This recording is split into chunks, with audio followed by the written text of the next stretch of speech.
Me afrimin e pranverës, fermerët në fushën e Korçës kanë nisur procesin e krasitjes së pemëve me mollë. Kjo është një nga punët më të rëndësishme në mirëmbajtjen e pemishteve, pasi ndikon drejt për drejt në rritjen, shëndetin e pemëve dhe prodhimin e frutave.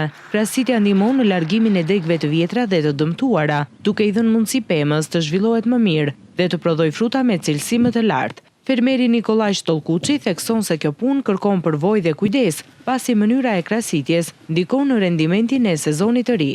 Procesi krasitjes ka filluar, disa e kanë filluar në dhjetor, edhe vazhdon akoma për ditë nga pak, kur është koha domosdoshmë, koha shumë e mirë për krasitur, me pak ngriza. Fermeri shpjegon se kanë zgjedhur kultivar për të cilët është më e lartë kërkesa në treg. Fuxhi, Golden, po të gjitha po.